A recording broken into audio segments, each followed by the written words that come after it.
ನನಗೆ ಮಾರ್ಚ್ 8ನೇ ತಾರೀಕು ನಮ್ಮ ಸನ್ಮಾನ್ಯ ರಾಷ್ಟ್ರಪತಿಗಳು ಮತ್ತು ನಮ್ಮ ಪ್ರಧಾನಿ ನರೇಂದ್ರ ಮೋದಿಯವರಿಂದ ನಾನು ರಾಜ್ಯಸಭೆಗೆ ಪ್ರೆಸಿಡೆಂಟ್ ನಾಮಿನಿ ಅಂತ ಆಯ್ಕೆ ಮಾಡಿದರು. ನನಗೆ ಬಹಳ ಸಂತೋಷ.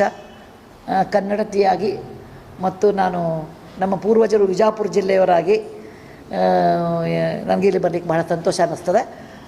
ಮೊದಲನೇದಾಗಿ ನಾನು ನಮ್ಮ ದೇಶದ ಯಾವುದೇ ಜಿಲ್ಲೆಯನ್ನು ನಾನು ಆರಿಸ್ಬೋದಿತ್ತು, ಒಂದು ಕಾನ್ಸ್ಟಿಟ್ಯೂಯೆನ್ಸಿ ಅಂತ ಬೇಕಾದ ಆರಿಸ್ಬೋದಿತ್ತು.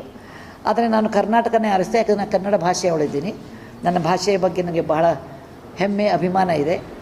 ಎರಡನೇದು, ನಾನು ಬೇಕಾದ ಜಿಲ್ಲೆ ಕರ್ನಾಟಕದಲ್ಲಿ ಆರಿಸ್ಬೋದಿತ್ತು.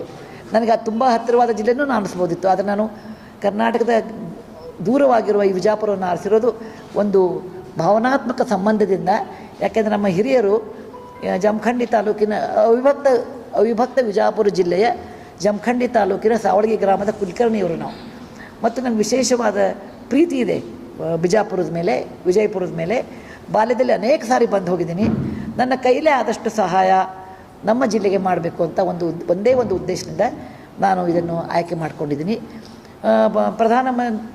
MP ಲ್ಯಾಡ್ ಅಂತ ನಮಗೊಂದು ಫಂಡ್ ಬರ್ತದೆ, ಅದರಲ್ಲಿ ಲೋಕಲ್ ಏರಿಯಾ ಡೆವಲಪ್ಮೆಂಟ್ ಅಂತ. ಆ ಡೆವಲಪ್ಮೆಂಟ್ ಫಂಡ್ನಲ್ಲಿ ನನಗೆ ತಿಳಿದ ಮಟ್ಟಿಗೆ ಜನಸಾಮಾನ್ಯರಿಗೆ ಉಪಯೋಗ ಆಗುವಂಥ ಕಾರ್ಯಕ್ರಮಗಳನ್ನು ಮಾಡಬೇಕು ಅಂದ್ಕೊಂಡಿದ್ದೀನಿ.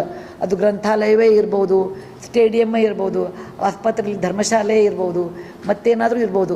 ಬಹುಜನ ಹಿತಾಯ ಬಹುಜನ ಸುಖಾಯ ಅಂತ ಒಂದು ಉದ್ದೇಶದಿಂದ ನಾನು ಈ ಕೆಲಸವನ್ನು ತೊಗೊಂಡಿದ್ದೀನಿ. ನಮ್ಮ ಜಿಲ್ಲೆಯ ಎಲ್ಲ ಜನರು ನನಗೆ ಸಹಕಾರ ಕೊಡ್ತಾರೆ ಅಂತ ನನಗೆ ಭಾವಿಸ್ತೀನಿ. ಇಲ್ಲಿಯವರೆಗೂ ಆಡಳಿತ ವರ್ಗದಲ್ಲಿ ಎಲ್ಲ ಅಧಿಕಾರಿಗಳು, ವಿಶೇಷವಾಗಿ ನಮ್ಮ ಭೂಪಾಲನ್ನವರು, ಅವರ ಸಿಬ್ಬಂದಿಯವರು, ಅವರಿಗೆ ಬಹಳವಾಗಿ ನನಗೆ ಒಂದು ಪ್ರೋತ್ಸಾಹ ಕೊಟ್ಟಿದ್ದಾರೆ, ಸಜೆಷನ್ ಹೇಳಿದ್ದಾರೆ ಮತ್ತು ಉತ್ಸಾಹ ತೋರಿಸಿದ್ದಾರೆ. ಹೀಗೆ ಇವರೆಲ್ಲರೂ ಇರಬೇಕಾದ್ರೆ ನನಗೆ ಬಹಳ ಈ ಕೆಲಸ ಮಾಡೋಕ್ಕೆ ಬಹಳ ಸಂತೋಷ ಅನ್ನಿಸ್ತಿದೆ. ಜೈ ಹಿಂದ್, ಜೈ ಕರ್ನಾಟಕ.